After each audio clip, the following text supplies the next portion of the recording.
I don't know what I expected. Maybe a note, a text, something. But not this. I walked out onto my porch, coffee steaming in my hand, and saw a family of strangers setting up their folding chairs and a pop-up tent on the narrow stretch of beach I considered my own.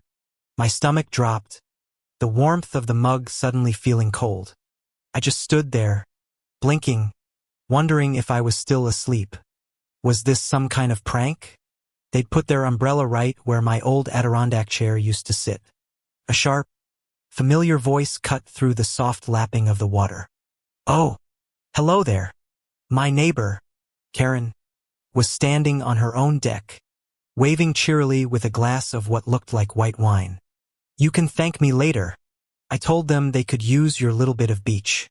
Isn't it just so wonderful to share? Her smile was wider than the lake itself. A slow burn started in my chest. My little bit of beach? This was private property, a key piece of my life. I'd bought this house specifically for this access, for the quiet evenings by the water, the sense of absolute peace. The lake breeze, usually so soothing, now felt like a taunt. I took a breath, trying to steady my voice. "Karen, that's not my little bit of beach. That's my property. It's private." She scoffed, a little puff of air that carried an almost audible eye roll. "Oh, please. It's homeowners association property. We all have access to the lake. The board voted on it just last week." She took a long, dramatic sip of her wine. The board? Why hadn't I been notified? I felt my jaw clench. This wasn't just a misunderstanding. It was a brazen takeover. "I'm a founding member of this community, you know," she continued, her voice dripping with self-satisfaction. "I've been on the board for 3 terms.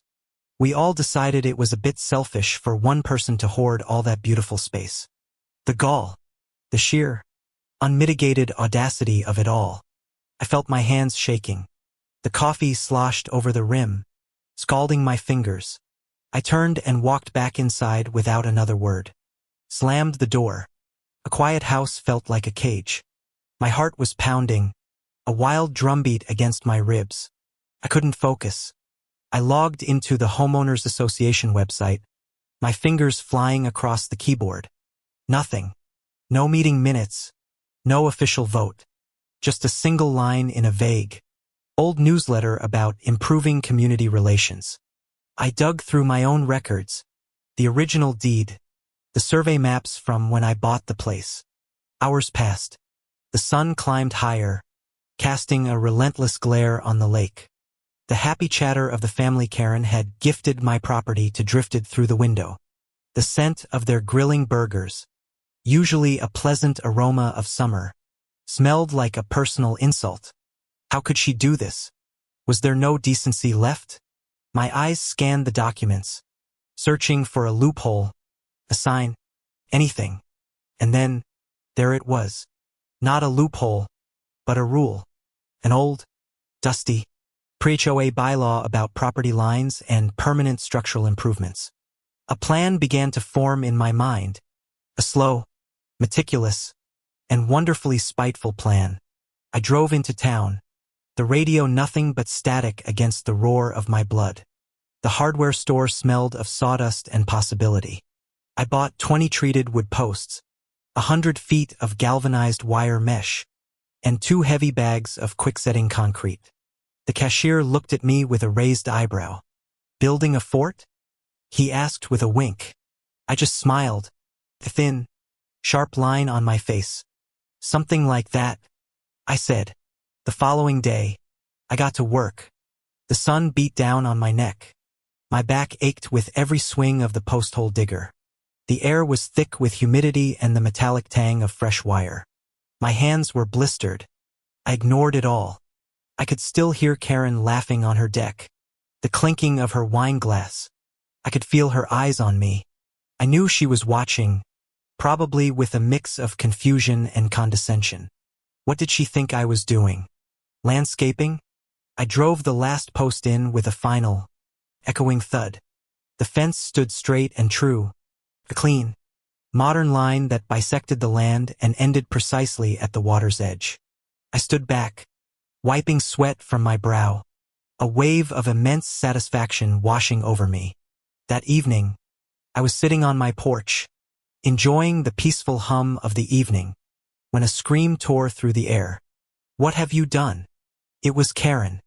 She was stomping down her own manicured lawn, her face a mask of furious disbelief. She stopped dead at the fence, her hands on her hips, her mouth agape. You can't build that. It's an eyesore. It's against the Homeowners Association rules." My smile was genuine now. I stood up, stretching my arms. "Is it?" I asked innocently. She huffed. "Of course it is. You've blocked our access to the lake." I chuckled softly. "Oh, Karen. No, I haven't. I've only blocked your access to the lake." She sputtered, completely lost. "What are you talking about? It's the same thing." I shook my head slowly, pointing to the original survey map I had framed and was holding in my hand. "Take a look. This fence is built exactly on my property line. My line goes right to the water.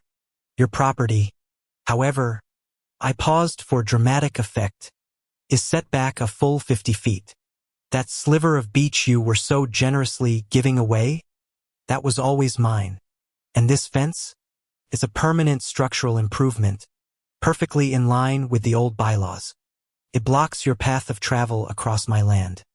Her face went slack. Her eyes darted from the map to the fence, then to the water, now tantalizingly out of reach. The silence that followed was the sweetest sound I had ever heard. Karma, turns out, is a perfectly constructed fence. Sometimes, the most powerful words aren't words at all, but deeds. A clear boundary that reminds people exactly where they stand and where they don't. And that is a lesson that is worth every ounce of blood, sweat, and lumber